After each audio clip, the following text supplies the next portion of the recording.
AI를 능가할 수 있어요? 그럴 것 같으면 국공만 안 뽑고 전부 다 일선에 다 뭐다? AI라든가 키오스크 다 배치버리면 됩니다. 자, 여러분이 지금 행사학에 대해서 중요한 이야기입니다. 알겠죠? 이 과목은 이제 2026년에 여러분들이 지향하는 합격에 굉장히 중요한 과목이 될 거예요. 굉장히 알겠죠? 난이도를 내리는 과목들이 있고 난이도를 올리는 과목들이 있는데 이 과목은 난이도가 굉장히 지금부터 올라갈 거라는 거죠. 그러면 겁먹지 마시고 올라간다 하더라도 해결할 방법이 다 있습니다. 첫째, 행사학이라는 이 과목이 도대체 뭐 하는 과목이냐 궁금하죠?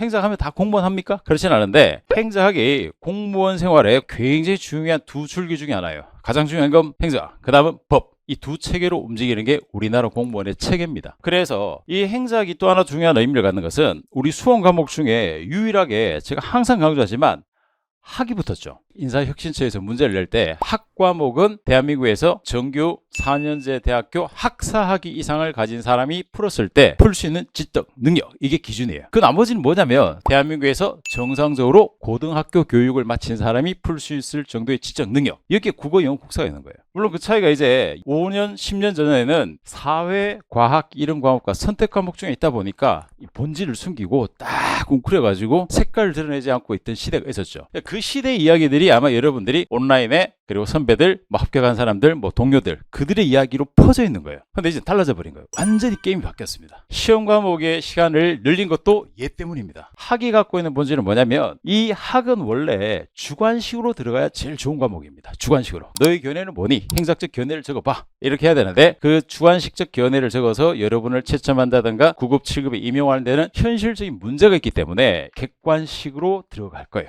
그럼 이러한 객관식에서 추구하는 바는 뭐냐면 학문화되어 있는 이 영역을 이제부터 1, 2, 3, 4 사지선다로 골라내는 걸로 전환시켜줍니다. 이게 누구다? 출제위원의 몫이에요. 여러분은 뭐다? 그 중에서 골라내면 돼요. 어떻게 보면 게임은 굉장히 단순하죠. 문제는 뭐냐면 기존에 국어라든가 영어라든가 국사라든가 이 언제 공부하죠? 유치원, 초, 중, 고부터 이미 이건 레이스가 시작돼 왔기 때문에 오늘 당장 쳐서 영어 시험 이미 점수 잘 받는 애들 있습니다. 어쩔 수 없습니다. 하지만 행사학은 이제부터 시작이에요. 모두가 동등합니다. 대한민국에 행사학과 나온 사람이 유리할까요? 천만의 말씀. 행사학과 나온 사람이 오히려 행사 공부를 더 못해요.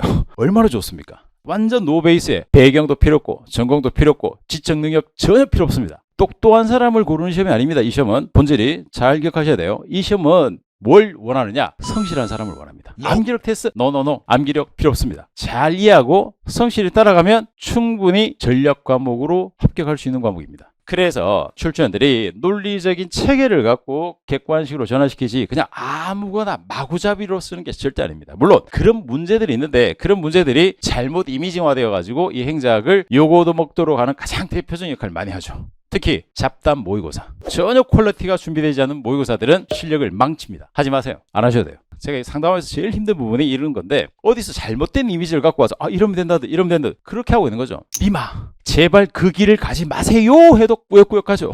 어떡합니까? 가겠다는 거. 가서 한번 먼 길을 돌아가 봐야 이제 그게 아니었구나 하는 거죠. 이것은 성인시장이고 선택은 여러분의 몫이에요. 책임도 여러분의 몫이에요. 알겠죠? 제가 알려드리는 방법이 정확한 방법이기 때문에 알려드리는 거고 이건 매해 시험마다 적중되고 입증되어서 그대로 나타납니다. 원래 시험 같은 경우도 난이도를 굉장히 높여가지고 승진이라든가 취급시험에 들어왔었는데 기본 틀을 안 벗어나죠. 이 범위 안에 다 들어와 있습니다. 그래서 여러분들이 이제부터 이걸 어떻게 할 것인가에 이 방법적인 하와만 남는 거지 이게 뭐냐를 고민할 필요는 없습니다. 제일 많이 고민하는 게 기출을 풀어가지고 기출을 회독을 빡 반복해가지고 안 되는 거 외워가지고 딱 가자. 앞으로 이 학생은 경쟁자 아니니까 버리세요. 행사학 때문에 떨어질 거야. 두 번째, 행사학은 암기 과목이 아니에요. 여러분 암기력 테스트에서 9급, 7급 공부 뽑아서 뭐 하려고? 여러분보다 암기 잘하는 존재들이 나타나 있잖아. AI를 능가할 수 있어요? 그럴 것 같으면 9급 공부만 안 뽑고 전부 다 일선에 다 뭐다? AI라든가 키오스크 다 배치버리면 됩니다. 여러분에게 필요한 건 뭐냐면 행사학적 사고를 내서 이제 공무원으로 과연 적합한가? 행사학적 제대로 된 판단을 할 수 있느냐? 판단력을 묻는 거지 암기력을 묻는 시험이 정말 아니에요. 제가 출제원들과 교류를 굉장히 많이 하는데 대부분이 공감하는 게 이 논리예요. 사실은. 물론 객관식이니까 암기가 전혀 없다 이런 말은 아닙니다. 하지만 암기 위주로 가지는 않는다는 거예요. 이 두 가지가 장수생들이 실패했던 가장 대표적인 경우예요. 이 길을 가지 마세요. 이미 행작에 대해서 인사혁신처에서 준비하고 있는 이 비자의 카드들이 굉장히 많아요. 굉장히 무서운 과목이에요, 사실은. 두려운 점이 어떤 점이냐면 기존을 벗어나서 이제부터 확장형으로 튀어버립니다. 이게 사실은 굉장히 합격을 위해서 걱정해야 될 부분입니다. 합격은 지금도 제가 소개시켜드리는 요 공부 방법론에 대한 이 방법을 그대로 제발 따라하세요.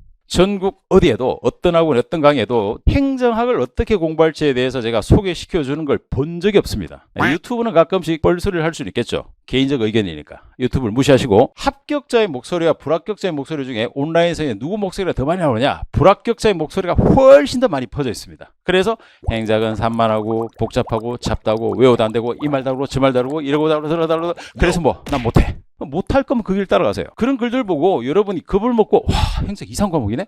어떡하지? 이게 아니에요. 아, 이거 안 하면 되는구나 이거예요. 반대해서 가세요. 그거 해서 네가 실패했으니까 난 그렇게 안 할 거다. 행작은 절대 잡다거나 복잡하지 않고 알고 보면 굉장히 심플한 과목이에요. 그래서 마지막에 뭐 공부할 거 별로 없던데? 뭐 이거 하나 보면 되는 거 아니야? 이렇게 끝나야 돼. 알겠죠? 그럼 여러분 뭘 하냐? 첫째, 강의가 굉장히 중요해요. 행작은 강사의 강의력에 의해 가지고 거의 좌우되는 아주 유일한 과목이에요. 한글로 되어 있지만 이게 뭔 소리인지를 알아들을 수 있어야 되는 거죠. 그걸 해결해 주는 게 강사의 몫이에요. 그리고 행작에서 여러분이 우려하는 굉장히 튀는 예외적인 문제에 대한 브리타의 문제들을 어떻게 해결할 것이냐, 그걸 여러분에 맡기면 강사는 직무유기하는 거예요. 제가 하는 거예요. 예상 문제부터 시작해서 확장될 수 있는 문제들을 만들어 가지고 이런 것들이 이렇게 들어올 수 있다라는 걸 정리해 주는 게 제 몫이에요. 그러면 강의를 토대로 해서 첫째 이해를 하시고, 두 번째 그럼 강의 듣고 나서 뭘 하냐면 강의 듣고 끝이 아니라 복습을 토대로 해서 익혀 주셔야 됩니다. 복습의 구체적인 방법은 리딩 복습에 있습니다.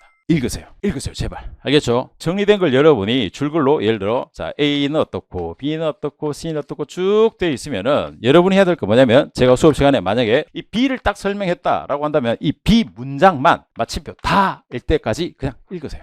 읽으면서 중간에 아 그래 김만희가 수업 시간에 뭐라 짓거리던데 아 그 말이지 뭐 그렇게 넘어가면 됩니다. 그럼 나머지 A, C를 내가 만약에 설명하지 않고 넘어갔다? 읽지 마세요. 하라는 것만 하세요. 여러분 입 벌리고 그냥 받아 먹으세요. A, B 이런 것들이라든가 보조단 날개에 있는 이런 설명들을 언제 하느냐, 이 내용들이 체계를 갖췄을 때 그때 확장할 겁니다. 그래서 이건 하나의 체계된 학문이라서 페이지 단위, 줄 단위가 중요한 게 아니라 내용의 중요한 기둥들이 정확하게 자리 잡혔을 때 여기에서부터 체계가 순식간에 만들어지면서 행정이란 거대한 집이 완성돼 버립니다. 그게 바로 기본 이론 강의가 완강될 때쯤입니다. 그래서 리딩 복습 체크된 걸 읽어준다는 점. 그리고 나서 망각이라는 게 자꾸 발생할 거라서 세 번째로 뭐냐면 또또북이라고 작은 슬림한 압축서가 있는데 기본서를 토대로 해서 또또북으로 복습하면서 연동해서 계속 하시면 됩니다. 그럼 이제 개념의 블록들이 여러분 머릿속에 하나씩 만들어질 거예요. 제가 수업 시간에 주로 쓰는 비유인데, 새끼 사자는 우유를 먹이죠. 왜 고기를 안 주고 우유를 먹일까? 이유가 뭐예요? 새끼 사자 자체가 연약해서 그래. 고기를 먹이면 애가 죽어요.